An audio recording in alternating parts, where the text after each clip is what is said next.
Hi friends, welcome back to our channel. நம்ம சேனலை subscribe பண்ணாதவங்க சப்ஸ்கிரைப் பண்ணிக்கோங்க. மறக்காமல் லைக் பண்ணி சப்போர்ட் பண்ணுங்கள். நாளைக்கான ப்ரோமோவில் என்ன நடக்குது பார்த்தீங்கன்னா, சக்தி சிஸ்டர் உட்காந்து ஜூஸ் குடிச்சிட்டு இருப்பாங்க. அதே ஹோட்டலுக்கு பார்த்தீங்கன்னா கார்த்திக், சரவணன் 2 பேருமே ஜூஸ் குடிச்சிட்டு தீபாவை எப்படியாச்சும் தேடி கண்டுபிடிக்கணுன்ற மாதிரி பேசிகிட்டு இருப்பாங்க. சக்தி சிஸ்டரும் திரும்பி பார்ப்பாங்க, ஆனால் கார்த்திகை பார்க்க மாட்டாங்க. அதுக்கப்புறம் ஜூஸ் குடிச்சு முடிச்சுட்டு பே பண்ணிவிட்டு 2 பேருமே அங்கேருந்து கிளம்பி போவாங்க. கரெக்டாக சக்தி சிஸ்டர் பார்த்தீங்கன்னா கார்த்திகை பார்த்துருவாங்க.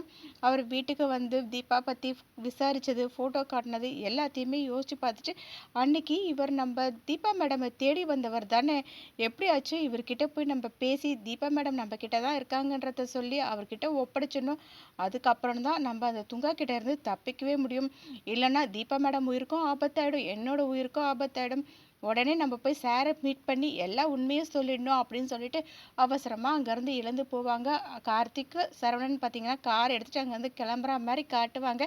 எப்படியோ சக்தி சிஸ்டர் போயிட்டு கார்த்திக் கிட்ட உண்மையை சொல்கிறதுக்கு வாய்ப்பே இல்லைங்க.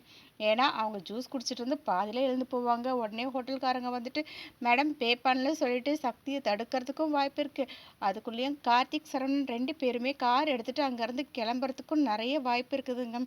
ஏன் தான் இந்த டைரக்டர் இப்படியே கொண்டு போகிறாரு தெரியல. நம்மளும் ஒவ்வொரு நாளும் ஹைப்பை இன்க்ரீஸ் பண்ணுறாரு. எப்படியாச்சும் பார்த்துருவாங்களா, சொல்லிடுவாங்களா, தீபாவை கண்டுபிடிச்சிடுவாங்களா, எப்படிலாம் நம்ம யோசித்து பார்த்தாலும் வாய்ப்பே இல்லை போல இருக்குங்க. நம்ம எதிர்பார்க்காத ஒரு நேரத்தில் ட்விஸ்ட்டை உடச்சி தீபாவை ஈஸியாக கண்டுபிடிக்கிற மாதிரி காட்ட தான் போகிறாங்க பாருங்களேன்.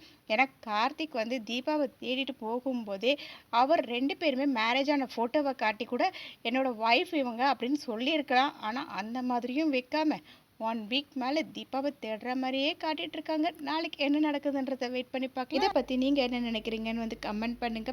ஏன்னா கார்த்திக் மாதிரியான ஒரு ஹீரோவை வச்சு ஏன் தான் இப்படி மொக்க பண்ணிட்டு இருக்காங்கன்னே தெரியலைங்க.